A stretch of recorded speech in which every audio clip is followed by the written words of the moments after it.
Hi everybody, welcome. Thank you for joining us. I'm Stuart Russell and this is RossLive 2020.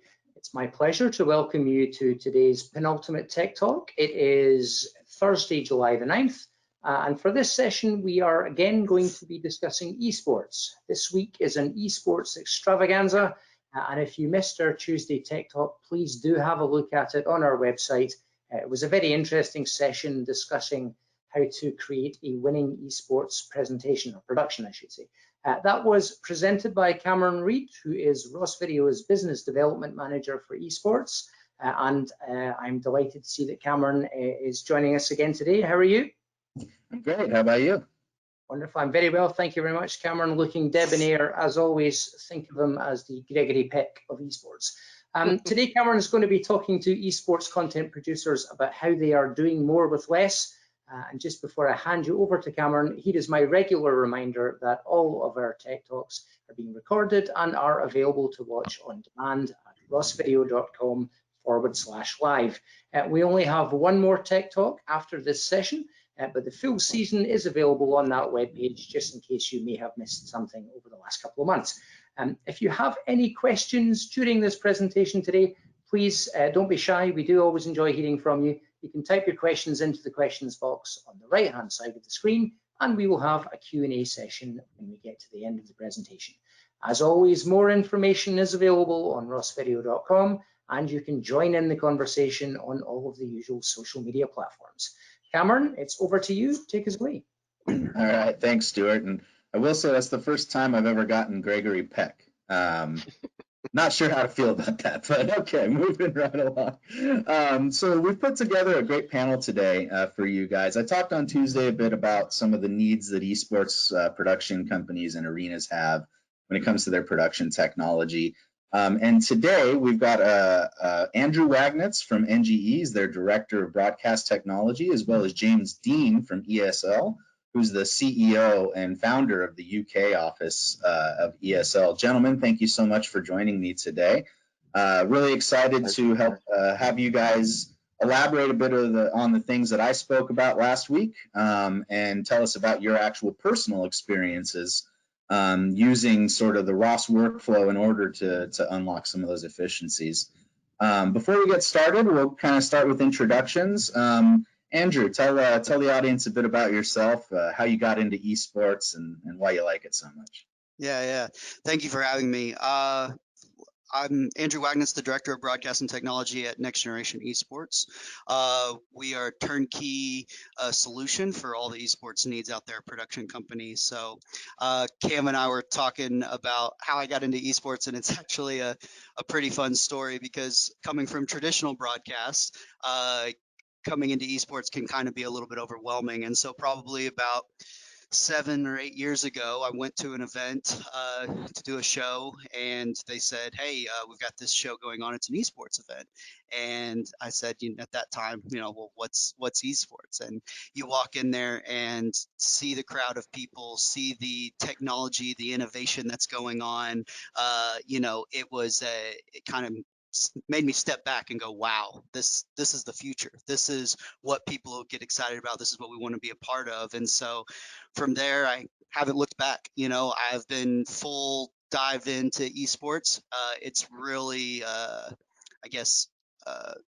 inspiring to see the technology change with every publisher, with every game, every time there's a new challenge. And so that's something from a technology and broadcast side that I love doing. And so that's kind of how I got into the esports side of things, and not looking back.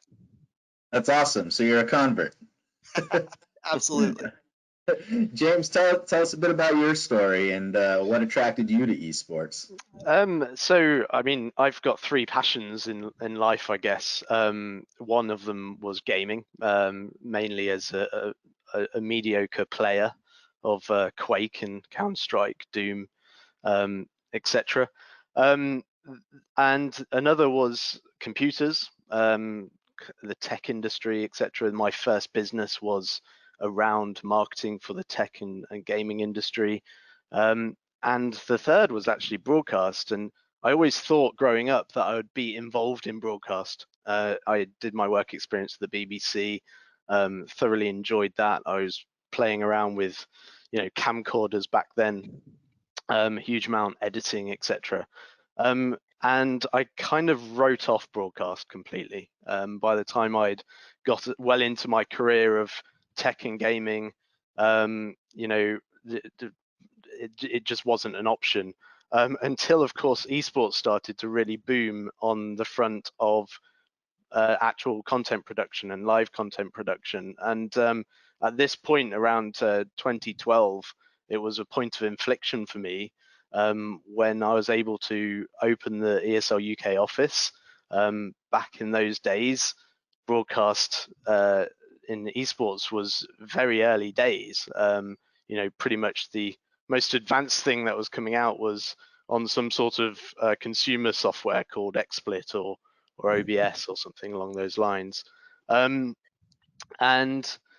yeah, similar to Andrew, I've not looked back. It's an amazing industry to be in. It's innovative. It's growing, obviously. It's really pushing the boundaries in every area, and it's a young industry too. And of course, who'd have thought would be talking to companies like Ross Video, along that journey of innovation, and I think that's one of the most exciting aspects of being here today.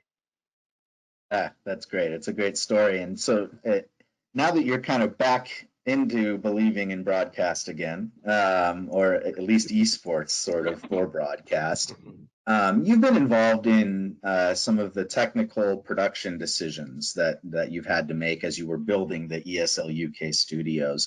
And Andrew, I'll ask you to respond to the same thing, but James, what are one or two of the most important things that you need your production technology to do from that sort of big picture perspective?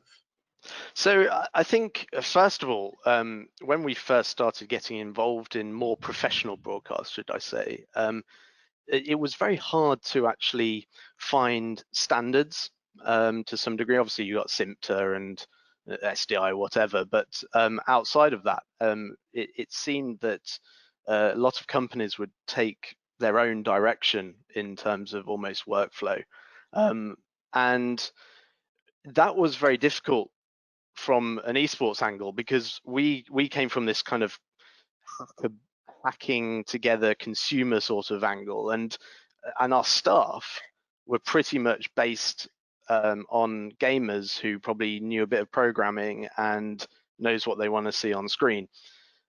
So what was really essential, and when we came, and I always remember the day sitting in the Ross office down at Pinewood Studios many years ago, and one of the guys, Simon, there was explaining to me what embedding was, and very quickly what we realized was that Ross did take a view of interconnectability, being able to script things together in effect. Ross Talk in those early stages was almost essential, and what we were able to do was, first of all, make sense of what we're trying to achieve in esports and utilizing this professional equipment, but ultimately we also were able to do that with less people, so the budgets were lower, and within esports anyway, the budgets are always going to be a point of contention because of the way in which it's monetized. So while these budgets are getting bigger, we're just looking to do more for it in a way. So yeah, I think that would probably conclude the sort of first steps there. Yeah, it's a great summary, man. Andrew, do you have any thoughts that you wanted to share on the topic of some of the core necessities that your tech kit has to be able to do for you? Yeah, no, I think James kind of hit it, because it's this constant struggle with operations and budget, and you're trying to find a middle somewhere where we can produce the best show within a reasonable amount. And so I think for me, that comes down to core elements of, we start looking from switchers and graphics and say, okay, well, we're not going to be able to hire a person to do each one of these jobs like we've done traditionally. We need someone that can wear maybe a couple different hats, or have have the capabilities, because there might not be enough work for, maybe a dedicated stats person, but we still want stats into the broadcast, right? Yeah. And so I think for us, it's kind of looking to how to balance the features and still not reduce the quality of show that people are used to. And to James's side of thing, the monetization of it can be a little tricky. And so that's a huge factor when we start looking into that, because coming as a broadcast guy, as a tech guy, we're always looking into the, hey, we want to make this great, we want to make this bigger, better, faster, right? Like, we're always looking at that. And then I think trying to balance that inside of the technology that's available. James mentioned specifically like consumer technology. I think the esports world has really gotten used to some consumer products that they lean on, and it gets us there in some degrees. And so it's looking and kind of piecemealing together what are we willing to take a little bit of a risk on, and what do we need to be a core infrastructure of the broadcast that we want to make sure that the show is stable, and making those decisions. And you bring up an interesting point too about having production technicians and operators who need to be able to wear multiple hats. And in order to do that, you need technology to enable that, really. And so tell us a bit about how you guys at NGE are utilizing some of those smart features like RossTalk and Data Link to condense those workflows. Yeah, absolutely. So for our kid, I guess, if we start looking at like our dashboard function, our operators and our let's just call them like our graphics operators, utilize 3 or 4 different tools at once to make sure that we're getting data into the program, the broadcast, I should say. And so with that, we extensively use Data Link to pull game data from publishers and put them into the broadcast. We use dashboard functions to give people control over switchers or tools of the Ross family that they normally wouldn't have, from controls and firing things that the TD would normally do that the graphics operator is doing. And it kind of spreads out, especially when you get into those smaller broadcasts that are, broadcast director slash technical director. And so we kind of divvy out some of the responsibilities, and we need tools to be able to do that, to stay on that point of being cost effective. And so when we look at tools like the Ross Talk function, being able to talk to all the products inside the Ross family, I think that's been a huge plus for us, and being a little bit more efficient in our communications and our workflows. We're not having to hire custom programmers to talk between these 3 different software protocols, from routers to replay systems to graphics to switchers. That's all in one house, and it's made it extremely easy for us to quickly deploy things. Great. I appreciate that. And so you mentioned dashboard, and James, I want to take a moment to talk a little bit about dashboard, and how it's made some really high level production values actually very easy for you guys to use at ESL. In fact, we've been partnering over the years for your AR implementations and your supplements to your graphics packages. In fact, we have a video just to show you a bit about the kind of looks that we're able to create in our partnership. And then after the video, we'll talk a little bit more about how easy it is to use and how Dashboard is making that just sort of a seamless integration into their already existing workflow. Take a look.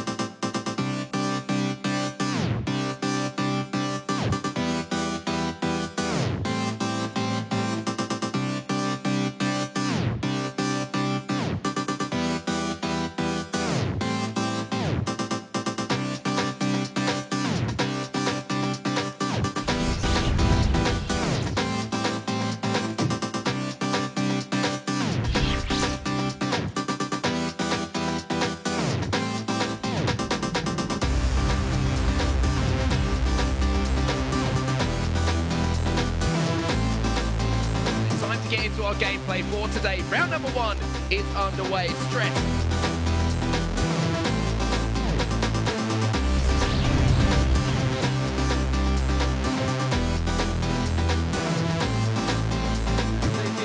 Bound and ready to go here as we load up and drive along. And speaking of driving along, we're going to be driving to Sandhawk here for our first game of the day.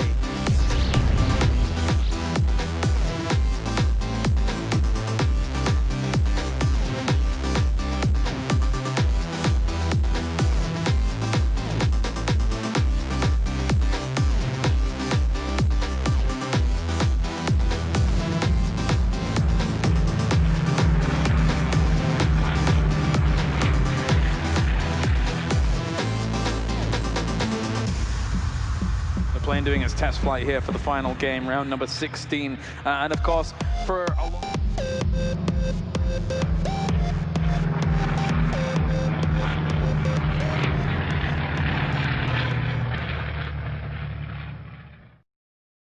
All right, well, a hearty thank you to our partners at Rocket Surgery Virtual Productions. They do an amazing job. My personal favorite is when we actually were able to fly through the car and then out the out the blown out windshield. I just love Good that. job they rendered inside.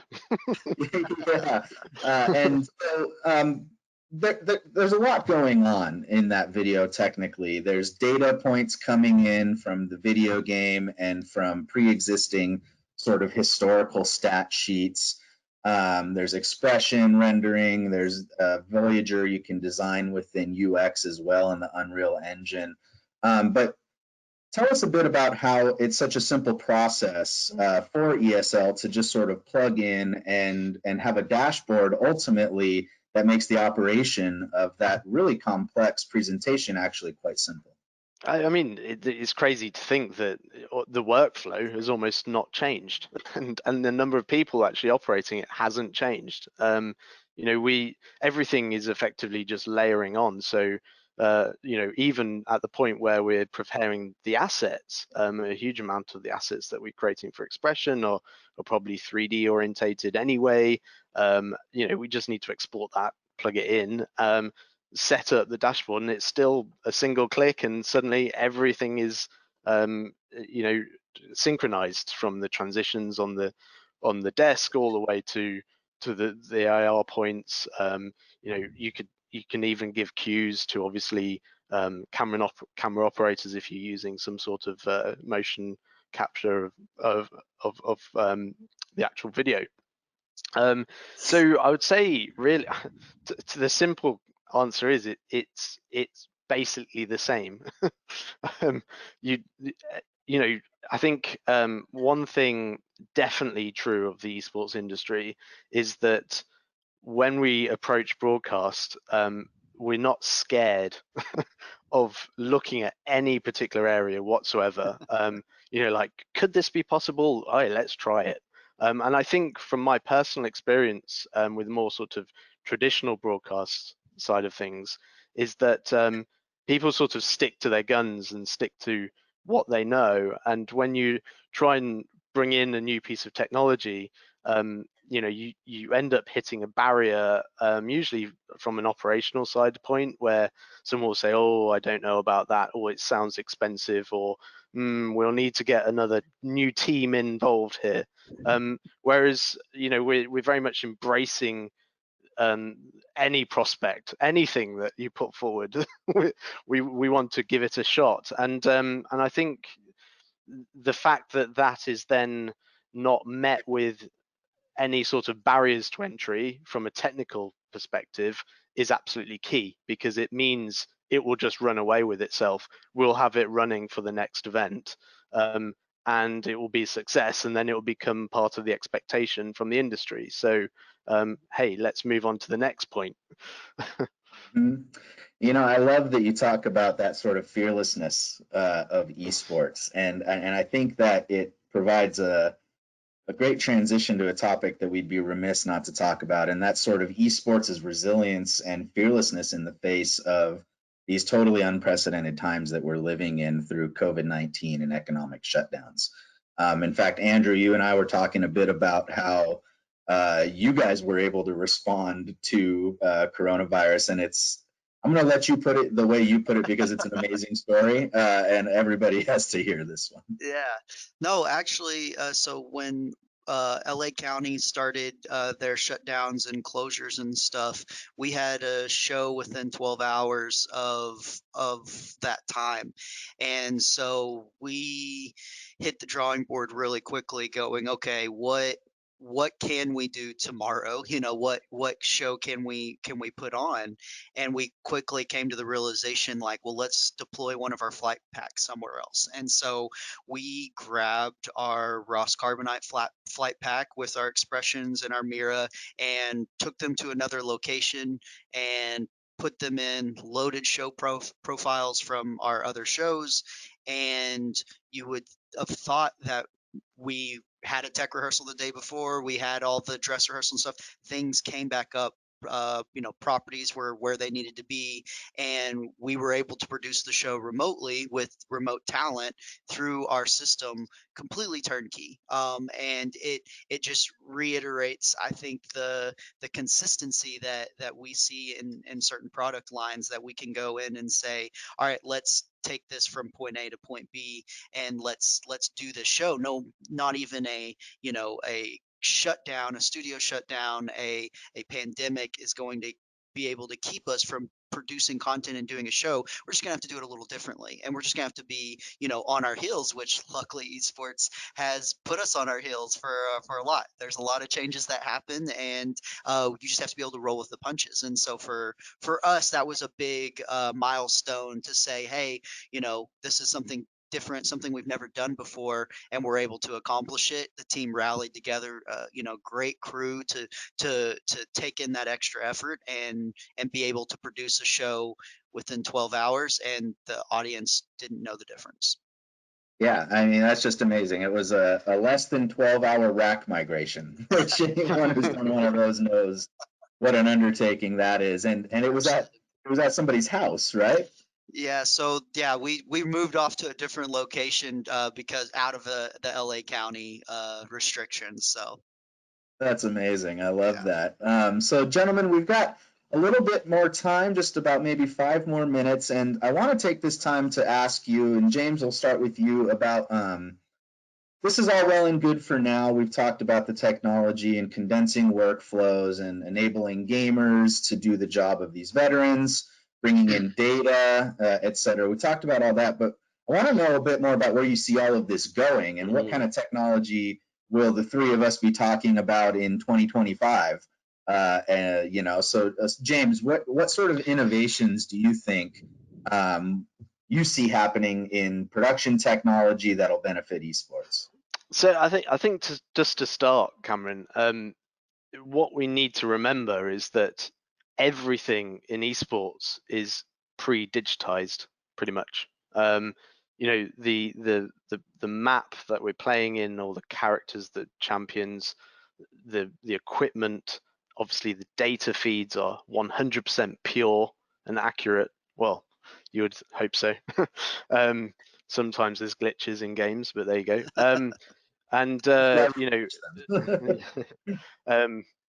So we basically are in a perfect world in order to explore any angle.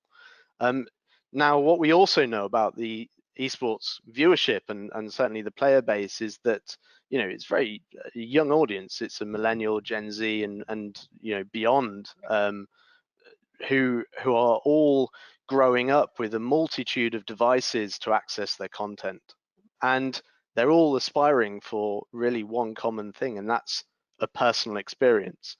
So I really believe that over time, what we're going to be providing, certainly in the live broadcast, is layers on top of that linear narrative, of all sorts of ways in which end users can not only customize their experience with the broadcast through things like HTML5 overlays or OTT overlays, should I say, that they can extrapolate additional information or content or statistics, etc., all the way to almost imagine a situation where every single person's graphics overlay is basically rendered out for them individually. So I can almost imagine this sort of expression-led kind of center point, which is ultimately then helping to sort of create an experience which is then personalized. And then think about all this AR aspect. I think, you know, we're scratching the surface here. You know, we showed some great examples of some data integration and some objects in the game. You've got the plane and the car, etc. But it can go so much further than that, where ultimately, you know, people could be in effect within the studio, or, you know, pulling in their own preference in terms of commentator, and getting their friends to join, and then ultimately being able to feed back. It's a two-way communication, you know, and as a broadcaster, you know, that information to come back from a mass audience can be extremely entertaining. We see this in live entertainment, where, you know, phone-in shows in the day, or down to text messages and voting. It can go way beyond that, and I think that's what's super exciting about that prospect. And you can see every step of the way, you know, this workflow basically remains core, but it's just layering and layering and layering, and it just kind of sits there and bubbles through. And so I don't have a definitive answer for 2025, but got an idea. I was hoping you'd be able to inform our R&D for the next 5 years. I've met them. They're very, very clever guys. No, but, you know, I love that what you mentioned is something I've been thinking a lot about lately, which is that the medium has changed, right? So I think we figured out television for the most part, right? We figured out how to get high quality pictures and sound on there, how to tell a really good and compelling story on there. And it's kind of figured out, right? Whereas the medium that esports was born on was your computer or your cell phone or your tablet, which is just by its very nature a more interactive device.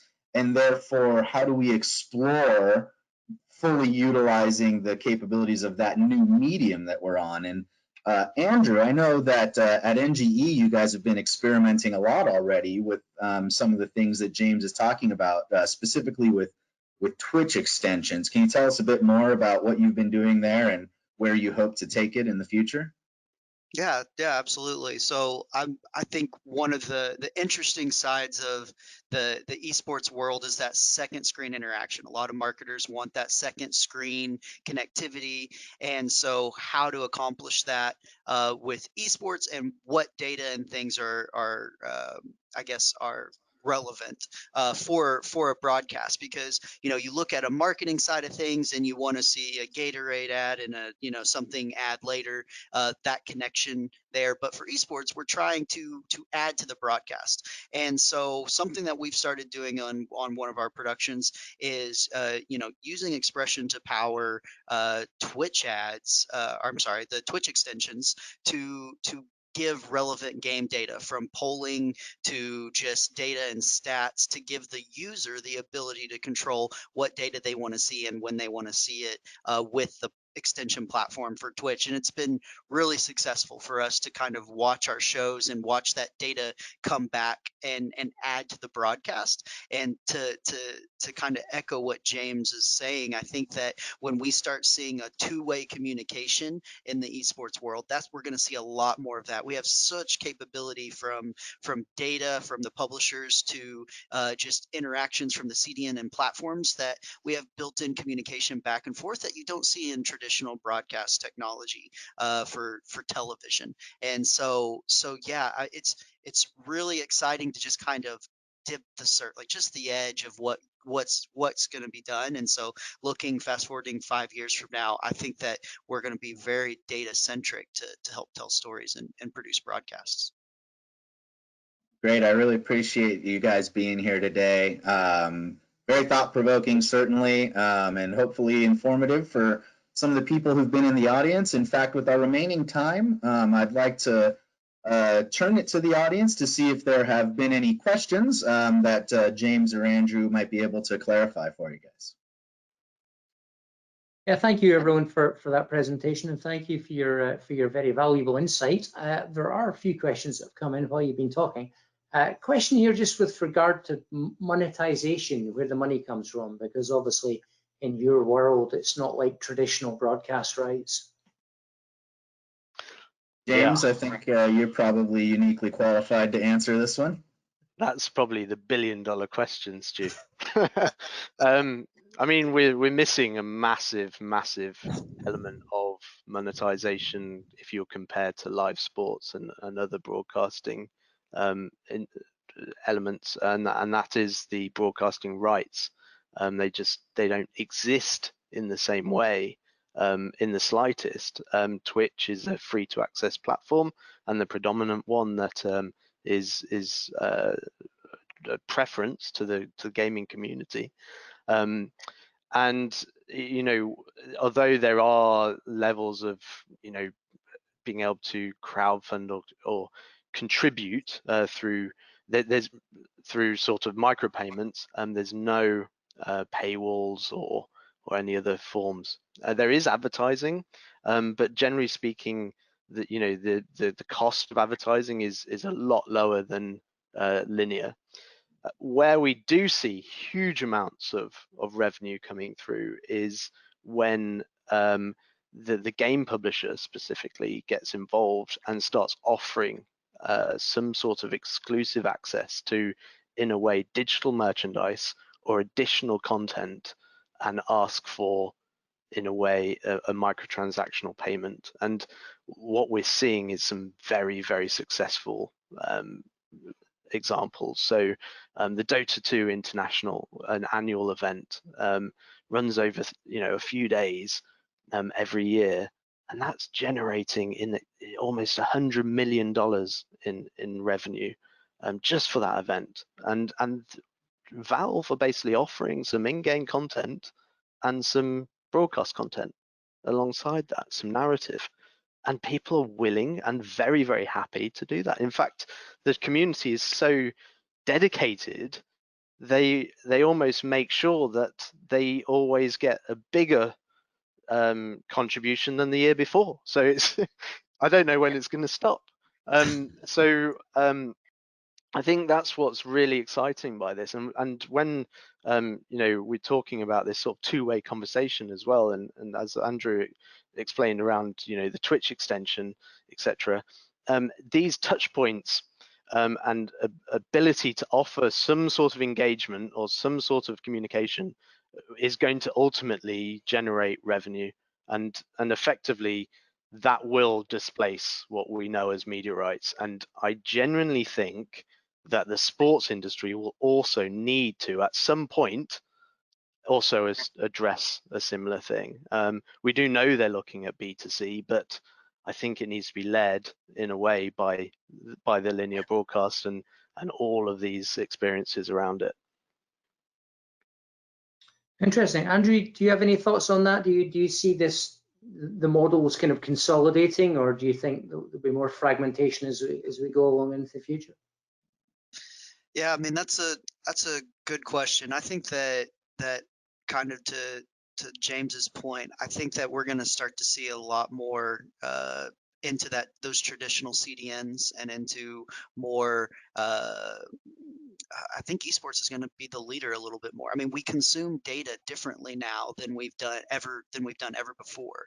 And what's great about the esports world is we're always changing, we're always adjusting, we're from a new game format to a new chat that we're going to interact with to a new extension. I mean, the evolution of esports, I think, is going to drive that monetization of that. So when we're looking back into a traditional world and we've got a halftime show sponsored by this with ads, and that's great, but I think that there's a certain point, right, with marketing and raising funds that you need to be a little different, right, every time, and that's how you keep that competitive edge. And so for esports, I think we're positioned in a great area to innovate and I think attract a lot of new people that probably wouldn't have been in the esports marketing area prior to this. So. I want to pick up on something that you said earlier on, James, with regard to the personalization of the experience. Maybe you could expand on that a little bit more. I mean, I saw, for example, I saw something fairly recently, and it was in the world of ice hockey, or hockey as the Canadians would call it. But the idea was basically that you could watch a game, and you could hold your mobile phone up in front of you, and you'd be able to get stats on the individual players, the distances between them, all of that using essentially kind of augmented reality. How do you see the personalization aspect of things going? I think certainly in any sort of live entertainment, you almost as a viewer, you're engaged to a degree. You've got skin in the game, haven't you? You even got to the extent of maybe putting a wager down on some of a result or something like that. But ultimately, you've got your favorites and you've got your polar opposite. You've got your enemies, and you want to know specifics around those things. And also as you're engaging with this content ultimately, or this tournament or whatever, we're effectively learning about preferences of the viewer. So you can then start presenting preferences quite naturally, all GDPR compliant, obviously, in order to encourage them to engage in a slightly different manner. And I think what we'll end up seeing is that you'll have these sort of classes of fans, ones that are absolutely hardcore stats nuts who want every single bit of data and they're going to be making notes and whatever, all the way to the complete casual fan who's just come for a bit of fun with their mates and they want some sort of VR experience for them all to, jump in with maybe one man at the actual event, sort of feeding back a load of inside info. And along this way, I think we were thinking about all these different use cases. I mean, a good one could be while you're watching, you plug in your own game account and you start looking at how your play is comparing to the professional on the stage. With this sort of narrative popping up saying, hey, if this was you, you probably would have done this. You might want to rethink that, or something along those lines.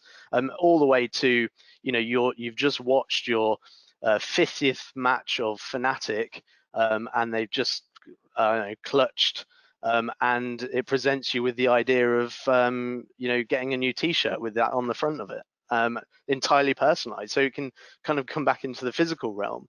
And I think it just keeps touching on those commercial prospects as well, that monetization prospect every single time. But it's very, very natural. You can't force this down the necks of the audience. They reject it very, very quickly. It has to be of true value, and it has to be very relevant, I'd say. Andrew, what do you think? Is that the key to enhanced monetization? Is it all about authenticity? Yeah, absolutely. I think this community can sniff out anyone trying to be ingenuine very quickly.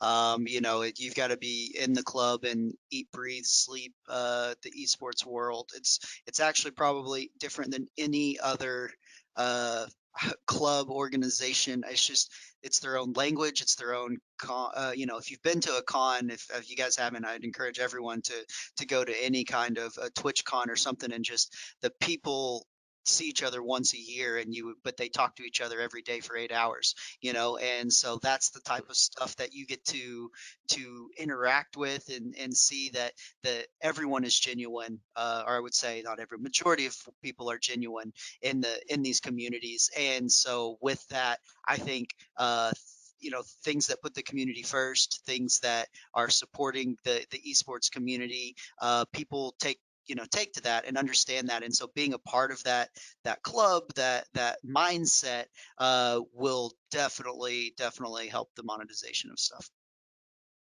Excellent question that's come in as well here. as viewers want more interaction and control over what they want to see, what does that mean for the director's role in future? Is there still a kind of artistic approach that they can take if we're giving more control and more power to the spectators?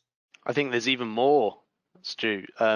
You know, you'll have the sort of, it'll be the mothership of content basically, with you know, a master director, and then you have these kind of sub directors all leading different narratives and angles, and then you probably have a layer of actually people out in the field contributing too. And the point is that, you know, any individual, there's going to be enough people to want a very particular train of that provided narrative, with then additional add-ons and, you know, AI machine learning driven stuff as well. So you know, I think that what we're seeing and what we're witnessing is that with the likes of, you know, this broadcast technology, Ross Talk and the dashboard and everything, what we're converting those technicians into creatives in every circumstance. We're making it so damn easy. Their job is just to make a good bit of entertainment, and that's why they're shining, because they absolutely love the game. That's why they're working in the industry. So I think it's very much down the line of creativity, and it will only get more. Andrew, anything you want to throw into the mix on that?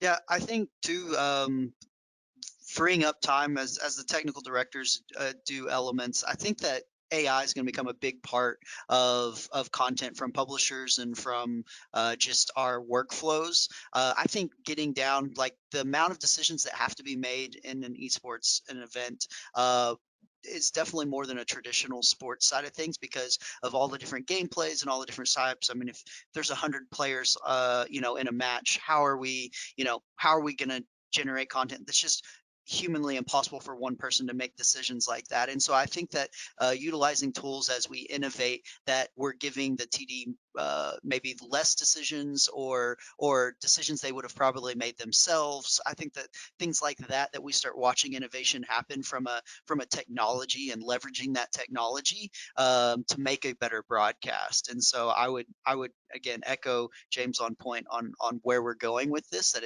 it makes the technical positions more creative, but we're giving them you know, less options but more creativity, if that makes sense. So it does, yes. As the expression goes, I for one welcome our new robot. Yeah, just a final thought, I think, just a final question perhaps to round us off. Got to get a Simpsons reference in there somewhere, haven't you? To round us off and take us home. We talked a little bit on Tuesday about the kind of slightly punk rock ethos of esports. We talked about the fact that although the industry itself may be worth billions of dollars, sometimes the budgets that production companies have are not quite so grand. I'm just wondering, at Ross, we tend to try and split things up into creative, business, and technology challenges. And I wonder, a question for both of you there, are all three of those elements just equally as important, or is it more the commercial challenges that you find difficult to grapple with, or is it the creative side of things? Which of those three carries the most weight for you? To James. I think it's a bit of everything. The way we approach this is, you know, ultimately we're going to be working with a top line budget. Yes, we want to do a bit of an R&D effort in there and explore some ideas and try and bring some new features in. But ultimately, it's, you know, if we've got $1, if we spend that $1, will the viewer appreciate that $1 spent, in effect? And we always assess that constantly.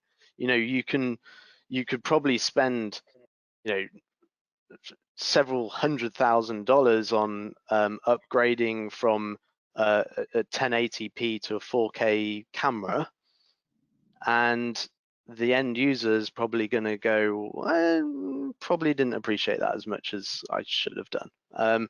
Whereas if you spent that on maybe some new AR equipment, that's really obvious, and then you're going to really appreciate it. But I mean, and I think we constantly do that. I think the big kind of upgrade, if you like, is going to be how we transition into the IP world. I think that will open up a lot of opportunities because the signal flows are just going to be so transitional. We saw this when NDI was put into expression. Like, it opened up so many options for us to start really getting these assets out all over the place.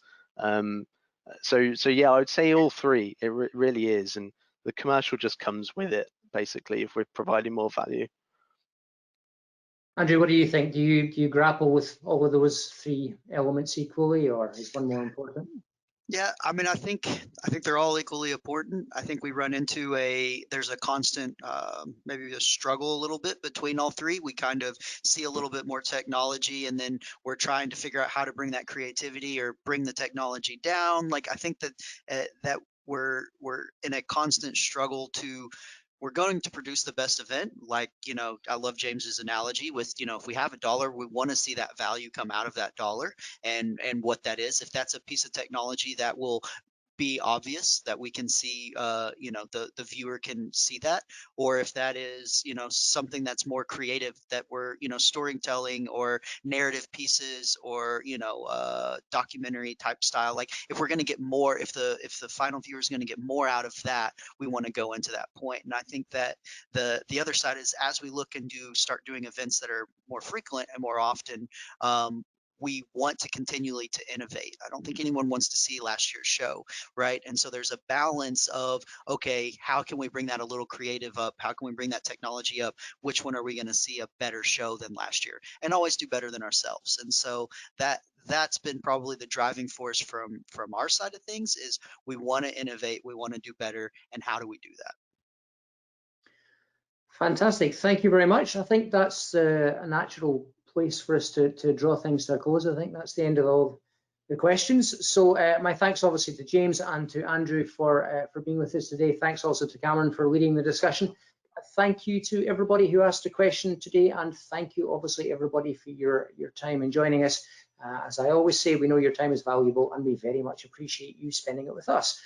We will be back again on Tuesday, July 14th for our final Tech Talk of the season. Have your Kleenex at the ready. Douglas Johnson will be joining us to discuss an exciting new addition to our range of video server solutions. It's something that will be ideal for content creators working in the live sports and live events environments. We'll also be joined by two very special guests, Ross Video CEO David Ross and Jeff Moore, Executive Vice President and CMO, will be with us to round off our first season of Tech Talks and to discuss our plans for September. Don't miss this final session as we look back on some of the highlights of the last 10-12 weeks and look forward to some amazing presentations to come later on in the year. And finally, big deep breath. Just before we go, here is the moment that many of you will have been waiting for. We are giving away 100 pairs of the new Ross Socks 3.0, freshly upgraded for 2020. You'd normally get them from us at a Ross trade show booth near you, but your special promo code, which is valid for the next 7 days, is RossLive 2020 Esports 08. It's all one word. We'll put it on the outro bumper so you can grab it there. But one more time, RossLive 2020 Esports 08. Use that code on the Ross online merchandise store and you can have a swanky pair of Ross socks on us. But be quick, the code is only valid for 7 days, and once those 100 pairs have gone, they have gone. As I said earlier, we will be back with you again next Tuesday, July 14th. For our season finale. But in the meantime, that is everything from us today. Thanks for joining us. Stay safe and goodbye.